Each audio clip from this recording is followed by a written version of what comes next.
Grupo de Trabajo Migración Sur-Sur del Consejo Latinoamericano de Ciencias Sociales.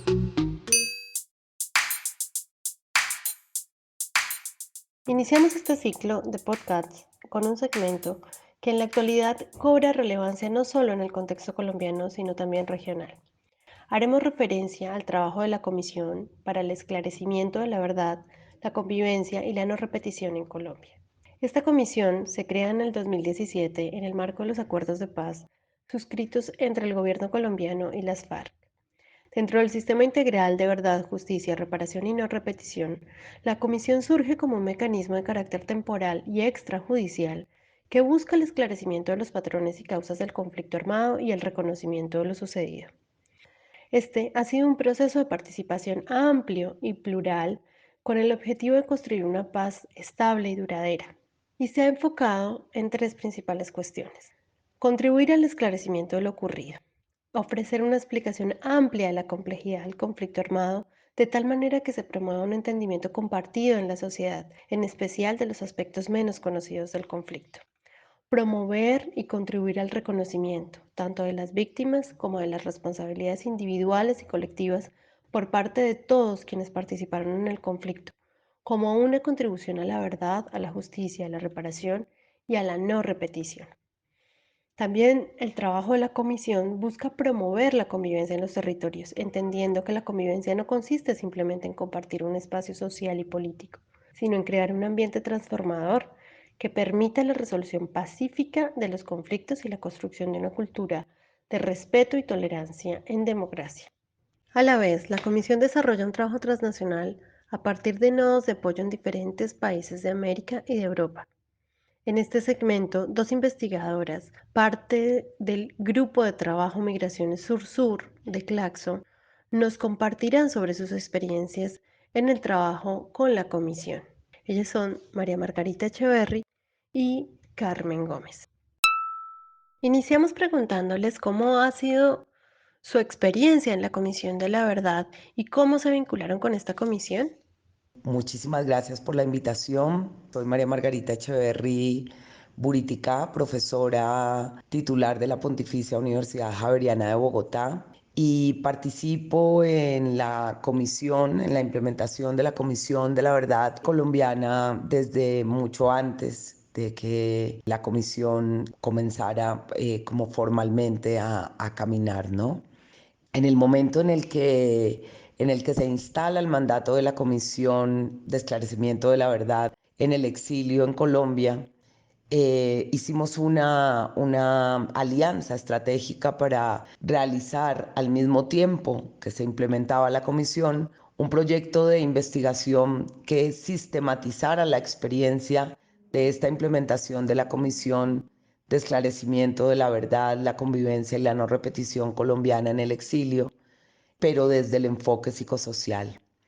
Esta alianza la hicimos la Comisión, la Universidad Javeriana y el Servicio Jesuita Refugiados y el Servicio Jesuita Migrantes en América Latina, y juntamos como todas nuestras fuerzas y todas nuestras fortalezas, pues, para llevar a cabo ese proyecto de sistematización de la experiencia de la comisión, al mismo tiempo que la comisión se iba implementando en los países que se iba a implementar por fuera del territorio colombiano. Cuando empezamos a armar el proyecto de sistematizar la experiencia, privilegiamos dos de los países donde ya en investigaciones pasadas y en trabajos pasados con las comunidades desde la Facultad de Psicología de la Javeriana hemos venido desarrollando de tiempo atrás. Privilegiamos entonces a Chile y a Ecuador como lugares territoriales situados de los procesos de implementación de la SEP para hacer esta sistematización de la experiencia, ¿no? Un poco hacer el seguimiento para producir insumos, recomendaciones que cualificaran ese proceso de implementación de la comisión al mismo tiempo que la comisión se iba desarrollando. Gracias. Doctora Gómez, de Flaxo, Ecuador. Hola, soy Carmen Gómez, soy profesora del Departamento de Sociología y Estudios de Género y yo llevo vinculada a la Comisión de la Verdad de Colombia ya hace más de 2 años. Me vinculé en abril del 2019 con la llegada a Ecuador del comisionado de la Macro Internacional, Carlos Beristain. Me llamaron de otras universidades para participar de unas capacitaciones que se iban a hacer en Quito y que tenían como objetivo formar a documentadores de la comisión. En esa primera capacitación se nos explicó en qué iba a consistir el proceso y mucha de la gente que estuvimos allí quisimos vincularnos definitivamente porque trabajábamos desde hacía tiempo en diversas áreas que tenían que ver con población refugiada colombiana. Entonces, con esa primera experiencia se fue configurando un proceso cada vez más complejo, yo diría que envolvente también, pues de una cierta incredulidad por mi parte en un inicio sobre el sentido de lo que estábamos haciendo, se fue haciendo cada vez más evidente la importancia, la seriedad del proceso, pero sobre todo lo histórico, ¿no? De formar parte de una comisión de la verdad que estaba organizada de la forma en la que se ha organizado, ¿no? Y que estaba vinculando a tantísima gente, tanto dentro como fuera de Colombia. Como documentadora y por mi experiencia en investigación en la zona noroccidental ecuatoriana, en la región de Esmeralda, concretamente sobre todo en la zona más al norte, en San Lorenzo, me destinaron allí para desarrollar los testimonios con poblaciones refugiadas. Desde Flaxo, que es el lugar en donde trabajo, conseguimos además una beca de vinculación que nos permitió a 3 profesoras de la facultad desplazarnos a distintos lugares de Ecuador y poder realizar, yo creo que hicimos como unas 40 o 45 entrevistas de las 160 que finalmente se hicieron en el país. Y más allá de eso, también acabé siendo parte del nodo de confianza de la comisión en Ecuador. Esto fue sobre marzo del 2020, junto con otras 9 personas que forman parte de distintas organizaciones no gubernamentales que han trabajado históricamente con población refugiada desde principios de los 2000. Otras investigadoras, líderes y lideresas colombianas, refugiadas también en el país y también el aporte de compañeros de comunicación. Estas 9 personas hemos tratado de organizar distintos procesos que iban más allá de la documentación de los testimonios y de las que se encargaban evidentemente los documentadores y concretamente lo que se ha trabajado y nos encontramos trabajando todavía, puesto que estamos en la tercera fase del mandato de la comisión, ha sido primeramente en ese proceso de organización de los documentadores, que es el esclarecimiento, el segundo mandato, que son los procesos de reconocimiento a las personas refugiadas, que consistió básicamente en la organización de encuentros y microencuentros a nivel nacional y de distintas localidades de Ecuador con población refugiada y un encuentro nacional que tuvo lugar a finales de febrero de este año, que fue semipresencial. Y también estamos en este momento colaborando en la elaboración del informe final de la comisión y su socialización, no en el sentido de que nosotros hagamos el informe, sino que hemos estado, digamos, también aportando en el proceso de las informaciones que pueden ir dentro, ¿no? Bien, a partir de esa experiencia, ¿qué cuestiones considera medulares del trabajo de la comisión vinculadas a la población que ha sido desplazada en el marco del conflicto armado? Bueno, en primer lugar, destacar que uno de los grandes logros de los centros de la implementación de la Comisión de la Verdad Colombiana es que es la primera comisión a nivel mundial que se hace cargo de las víctimas del conflicto armado que están por fuera del territorio nacional. ¿Esto qué quiere decir? Esto quiere decir que todo el trabajo de la implementación de la comisión nos ha puesto sobre la mesa las voces, las experiencias, los testimonios, no solamente de por qué las víctimas se desplazaron a través de las fronteras nacionales, no solamente de las vivencias, de los hechos victimizantes adentro del territorio nacional en el marco del conflicto armado, sino también todas estas experiencias, todos estos testimonios que ha vivido la población colombiana refugiada o en el exilio porque muchos de ellos no tienen el estatus de refugiado porque se los han negado en cada uno de los países a donde ha llegado. Entonces, la comisión, siendo la primera comisión que en el mundo que se hace cargo de sus víctimas del conflicto armado interno por fuera del país, nos pone sobre la mesa y nos rompe con esta dinámica de invisibilización histórica que en Colombia se ha hecho sobre la migración forzada internacional, ¿no? En Colombia, por ejemplo, la ley 1448 tipifica como hecho victimizante el desplazamiento forzado interno, pero nunca se han hecho cargo ningún lugar de la institucionalidad en Colombia de las víctimas que están por fuera del territorio. En ese sentido, también la comisión, el trabajo de la comisión ha visibilizado no solamente la presencia de estas víctimas que están por fuera del territorio nacional en 23 países, en 26 países, donde se han recogido los testimonios, sino que también en términos de todas estas experiencias y procesos que se han recogido en la implementación de la comisión, ha emergido, por ejemplo, todos estos procesos organizativos de las víctimas del conflicto armado colombiano en cada uno de los países. Procesos organizativos donde las víctimas, a pesar de estar en las condiciones muy precarias, condiciones en las que muchos de ellos y ellas están en el exilio, se organizan para seguir exigiendo sus derechos, para seguir movilizando estas voces que le cuenten, entre otras, al mundo entero que Colombia sigue en guerra, ¿no? Que en Colombia el conflicto armado no para, que los acuerdos de paz firmados en el 2016 han sido bombardeados, digámoslo de esa manera, desde todas las instancias de la institucionalidad del gobierno en este momento para poder llevar a cabo este proceso de memoria, este proceso de saber la verdad sobre lo que nos ha pasado, ¿no? Y sobre lo que nos ha pasado no solamente teniendo en cuenta, vuelvo y lo repito, las voces de los que estamos dentro del territorio nacional en este momento, sino de todos estos millones de colombianos y colombianas que un día tuvieron que huir del país, ¿sí? Para buscar refugio. Gracias, doctora Echeverry. Continuamos. Doctora Gómez, ¿y usted qué opina? Con respecto al tema de las cuestiones que considero medulares del trabajo de la comisión, yo diría que el proceso ha tenido dos virtudes inmensas.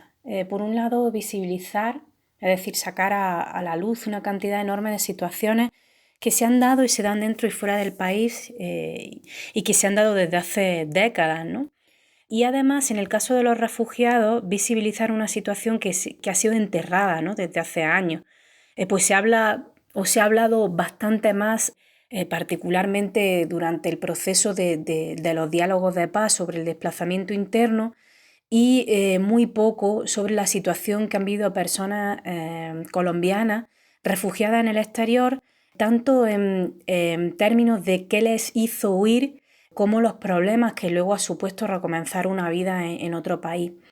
Una vida muchas veces llena de penurias económicas, de discriminaciones, de un racismo muy fuerte, particularmente en lugares como Ecuador, que ha sido receptora históricas de población que venían del Pacífico y que por lo tanto tenían una serie de características, ¿no? Étnicas, ¿no? y particularmente de una masa importante de población afrodescendiente, ¿no? Yo creo que en ese sentido la comisión es una oportunidad de denuncia para estas personas hacia el gobierno colombiano, pero también hacia el gobierno de los países receptores, una forma también de escucharles frente a cómo se han sentido con respecto a las organizaciones no gubernamentales o a las organizaciones internacionales, ¿no? También pensar los procesos de politización y de organización que se han ido dando en el exterior, ¿no? Y en segundo lugar, creo que la idea del reconocimiento a las víctimas que maneja la comisión le ha hecho sentirse en el centro del proceso, ¿no? Hay veces incluso, ¿no? que los propios personas con las que hemos hablado nos decían que era la primera vez que había una centralización de ellos dentro del proceso, pero que a veces sentían incluso que todavía se les desplazaba hacia un segundo plano, ¿no? Pero en principio creo que de alguna forma ha facilitado, ¿no?, que estas personas se transformen en el centro de los procesos y que no se hable sobre ellas, sino que sean ellas las que hablen, ¿no? Creo que los procesos de escucha y cómo nos enseñaron a los documentadores a hacerlo ha sido clave también para llevar a buen puerto, digamos, la consecución de ese mandato de la comisión, ¿no? Y desde luego no dudo que ha tenido sus fallos, pero creo que ha servido de mucho en sentido de reparación para las personas con las que hemos hablado en términos emocionales y incluso en algunas ocasiones ellas mismas nos han dicho de sanación de ciertas heridas, ¿no?, que tenían reprimidas durante mucho tiempo, ¿no? Los procesos de escucha creo que ha sido algo muy, muy importante, ¿no? Un trabajo de hormiga que, si bien se ha enfrentado con muchos problemas, con impedimentos, con presiones, probablemente nunca se ha hecho algo así, nunca ha habido un proceso así en una comisión de la verdad a nivel mundial frente a personas refugiadas y asiladas, ¿no? Y en ese sentido creo que ha sido uno de los puntos claves que permiten pensar en la Comisión de la Verdad colombiana como algo histórico. Muchas gracias por sus intervenciones. En línea con lo que han planteado, vemos que el desplazamiento interno y los procesos vinculados al refugio han producido lo que podemos denominar como una movilidad de la memoria. ¿Qué particularidades consideran ustedes que adquieren los testimonios encontrados en Colombia y en Ecuador? Los testimonios que se han recogido hasta el momento y que son parte ahora de todo el proceso del informe final de la comisión nos muestran muchas particularidades del desplazamiento forzado interno y del desplazamiento forzado transnacional o exilio de la población colombiana. En primer lugar, todas sus experiencias, sus voces, sus testimonios nos muestran la manera como durante décadas las múltiples violencias han recaído sobre los cuerpos de la población colombiana en el marco del conflicto armado de infinidad de maneras posibles, ¿no? Violencias que están marcadas por relaciones de poder de género, de etnia, de clase, etcétera, etcétera, perpetuada por múltiples actores armados, incluido el Estado mismo, etcétera. Pero no solamente esa memoria de la movilidad nos cuenta, ¿no?, las violencias y el conflicto armado que se ha vivido en Colombia. Nos están mostrando también, nos están develando también las múltiples violencias que siguen recayendo sobre los cuerpos de la población exiliada colombiana en los distintos países a los que están llegando, ¿no? Esto nos ha mostrado también, sus testimonios nos ha permitido develar cómo el devenir de las víctimas que se han exiliado en los países, ese devenir de la vida de ellos y de ellas allí depende también de los contextos situados de cada país al que llegan. Por ejemplo, la manera como se han recogido los testimonios nos han permitido develar procesos históricos de desplazamiento forzado transnacional de la población negra del Pacífico colombiano al norte de Chile, específicamente a la ciudad de Antofagasta, donde los procesos de racialización, de discriminación, de sexualización de los cuerpos negros, lo que empiezan a construir la vida de todos ellos y de todas ellas es una vida precaria, donde la dignidad de las personas es pisoteada día a día, y donde ellos de todas las maneras posibles siguen luchando por construir un futuro, no solamente para ellos, sino también, por ejemplo, para toda su prole, ¿no? En los testimonios de la comisión hemos encontrado que las mujeres del Pacífico colombiano jalan a sus hijos al exilio, o sea, son las que pues, abren trocha, por decirlo de alguna manera, para arrancarle a sus hijos y a sus hijas a la guerra, ¿no? Se da una proliferación muy, muy fuerte de reclutamiento forzado de niños, de niñas y de jóvenes en el marco del conflicto armado que los lleva a huir del país, a exiliarse en el norte de Chile, por ejemplo, para prevenir ese reclutamiento forzado. Otro de los hechos victimizantes claros, de las violencias claras que hemos encontrado en sus testimonios, es todo el marco de las violencias basadas en género, violencia sexual, acoso sexual, que recae sobre el cuerpo de las niñas y de las mujeres, primordialmente en el marco del conflicto armado, ¿no? Estas particularidades de estas memorias vivas que nos están contando cómo se ha producido estos procesos de desplazamiento, creo que son particularidades que la Comisión de la Verdad nos está regalando en este momento como verdad para poder ubicar de manera clara cómo ha sido esta historia de guerra en un país como Colombia, ¿no? Cómo se ha tejido décadas y décadas y décadas de violencias sobre las mujeres, por ejemplo, de violencia sobre los niños y las niñas, sobre los cuerpos negros, sobre los cuerpos indígenas, etcétera, etcétera. Gracias, profesora Echeverry. Continuamos el diálogo con la doctora Gómez. Con respecto a la particularidad que adquieren los testimonios y que están vinculados precisamente a esta idea de la movilidad de la memoria, para mí es el exilio, ¿no? El exilio tanto interno como el exilio externo. Creo que la particularidad de los testimonios es el exilio propiamente dicho, ¿no? Esa memoria del exilio es muy distinta a una memoria normal porque está atravesada por el proceso de desplazamiento y por múltiples desgarros, ¿no? Y esto hace que los tiempos y los hechos de lo ocurrido se dispersen y se fragmenten. El dolor de lo vivido se mezcla siempre en el exilio con el dolor del desarraigo, con el volver a empezar, con el ser señalado, con el no ser querido, ¿no? En donde nos desplazamos, ¿no? El ser mirado con recelo, ¿no? El depender de otros para poder sobrevivir, la idea de la inestabilidad constante, ¿no? La sobrevivencia.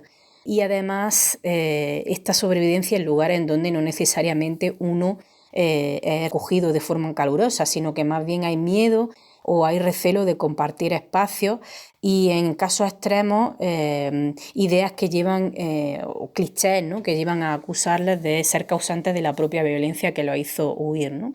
Yo creo que todo eso particulariza muchísimo los relatos de las personas en el exilio. De hecho, la toma de testimonios de la comisión para personas refugiadas son enormemente complejos porque se componen de varias etapas. Es decir, que las entrevistas suelen ser muy largas y estar divididas sobre el antes, ¿no? Sobre la vida en los lugares de origen, posteriormente sobre el hecho del desplazamiento final, y digo desplazamiento final porque la mayoría de las personas con las que hablamos son víctimas de diversos procesos de desplazamiento internos que luego les lleva finalmente a cruzar una frontera internacional después de mucha violencia y de muchas persecuciones y de inseguridad constante en los lugares de origen o en los lugares en donde se desplazan posteriormente. El hecho que le lleva a huir y por lo tanto está como segunda parte de la entrevista, y hay toda una parte de la entrevista también que está dedicada a la experiencia del exilio, que sería como el último punto del que se trabaja con ellos, ¿no?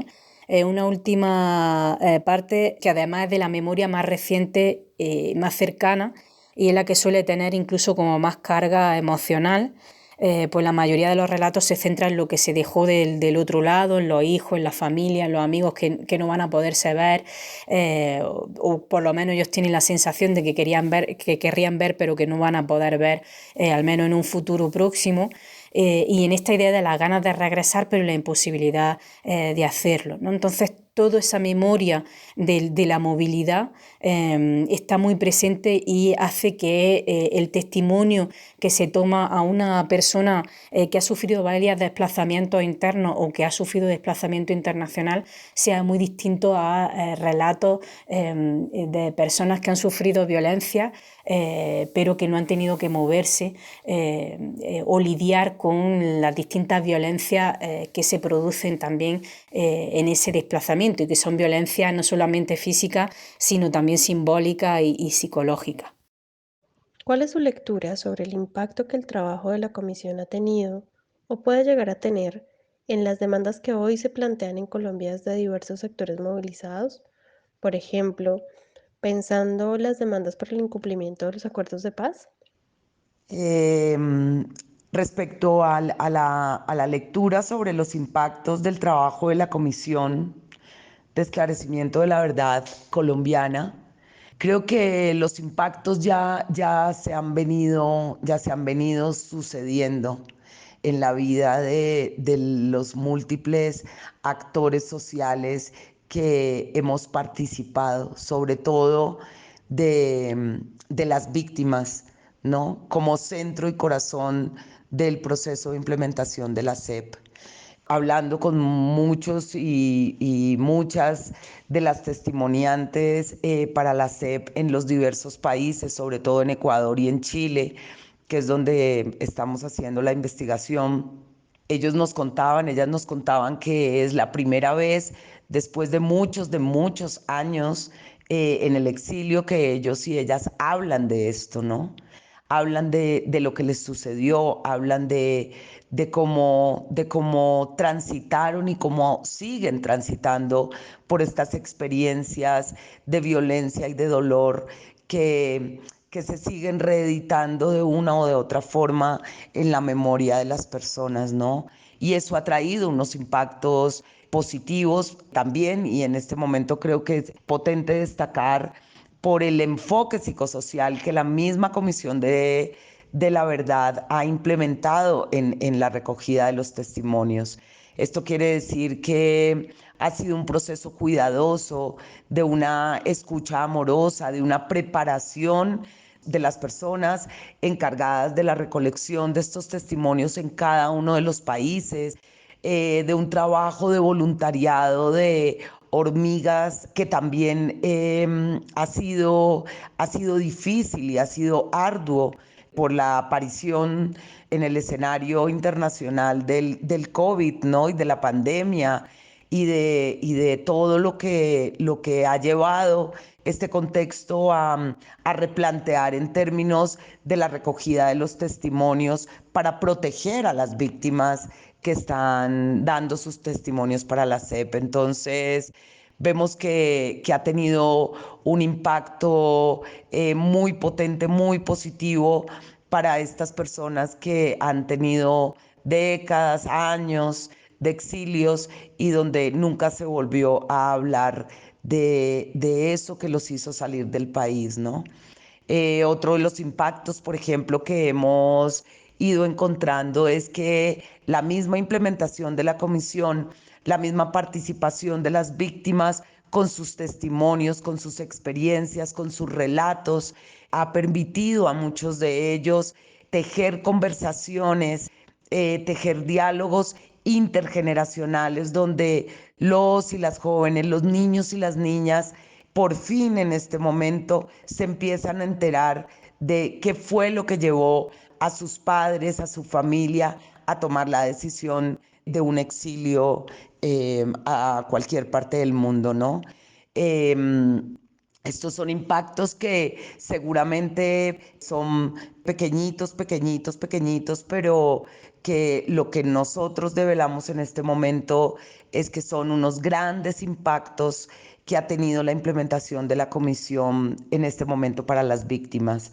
Y creo que uno de los grandes impactos que está teniendo la implementación de la comisión es un poco el desenmascarar, podríamos llamarlo de esa manera, este relato que los mismos gobiernos en Colombia se han dedicado a construir con un pulso de relojero, y es: en Colombia no hay guerra, en Colombia el conflicto armado ya terminó. La implementación de la Comisión de Esclarecimiento de la Verdad en el Exilio lo que nos ha permitido es poder recoger los testimonios, recoger estas verdades que se están tejiendo en un informe final para contarle al mundo entero que la guerra en Colombia, el conflicto armado en Colombia sigue tan vigente como 6 décadas atrás. Nuestros procesos de exilio se siguen dando. Las personas en Colombia siguen saliendo, huyendo en un lugar de una carrera del desplazamiento forzado que ha iniciado tiempo atrás en desplazamientos forzados internos y que se perpetúa hacia afuera. Creo que ese es uno de los grandes impactos que ha traído la implementación de la Comisión de la Verdad en el exilio colombiano. Y otro de los grandes impactos es que creo que no más, nunca más la institucionalidad pública, el Estado colombiano puede hacer de oídos sordos y seguir negando e invisibilizando el desplazamiento forzado transnacional o el exilio de la población colombiana. Gracias, doctora Echeverry. Doctora Gómez, ¿y usted qué opina sobre este punto? Hablando sobre la lectura que pueda tener el impacto del trabajo de la comisión en las demandas que hoy en día se plantean en Colombia, yo creo que la situación en estos momentos en Colombia es muy compleja. En parte creo que el proceso de paz también está en la lectura que hay que hacer de lo que está ocurriendo. Tanto su incumplimiento, pero también la existencia de un proceso de paz, ¿no? Explica también en parte que estemos en la situación en la que estamos hoy, ¿no? Creo que hay un miedo evidente que se genera en el uribismo y en las élites que han vivido y que siguen viviendo de la guerra, pero sobre todo también de las profundas desigualdades y violencias que vive el país desde hace décadas y que ha permitido que ciertas clases del país puedan tener una vida muy distinta a la de grandes masas de población en Colombia, ¿no? Y creo que hay un miedo evidente en que se cumplan los mandatos del acuerdo y el que los organismos que se crean de los acuerdos, que es la Jurisprudencia Especial para la Paz, la Comisión de la Verdad y el órgano que está encargado de la búsqueda de personas desaparecidas, pues efectivamente puedan llegar a visibilizar los atropellos que se han cometido desde hace décadas contra la propia población colombiana y toda la estructura piramidal de corrupción que asola y azota al país, ¿no? Entre otras cosas, lo que se produce para mí con los acuerdos de paz, pero particularmente la misión que tiene la Comisión, es romper con el relato de la Colombia democrática, que se ha venido vendiendo tanto dentro del país como en el exterior desde hace ya mucho tiempo. Y de ahí que estas élites que configuran los órganos de poder y las estructuras de poder del país hayan querido enterrar desde el minuto uno el proceso de paz y vilipendiar a estas organizaciones acusándolas de todo, ¿no? De terrorismo, de corrupción, mientras además se les asfixiaba económicamente para no poder desarrollar sus actividades.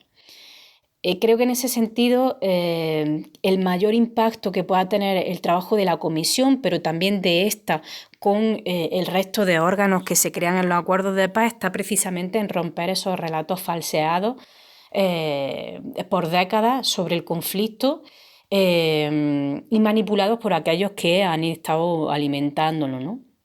Y también ese impacto está en poner el acento, y lo decía anteriormente, en las poblaciones que han sufrido el conflicto y que han vivido el enterramiento histórico de su situación, pues no solamente los violentaron, sino que además lo hicieron desaparecer del relato, ¿no? Creo que en este sentido los posibles impactos que tenga la comisión no se van a dar solo en un ámbito material, es decir, cuando aparezca el informe final, sino que los procesos de escucha han podido también generar ciertos procesos internos, ¿no? Y colectivos en aquellos que dieron sus testimonios y evidentemente supone todo un marco de generación de una historia colectiva, diversa y alternativa hacia las poblaciones, o sea, digamos, hacia la gente joven y las poblaciones que en un futuro puedan entender qué es lo que ha estado pasando durante décadas en el país.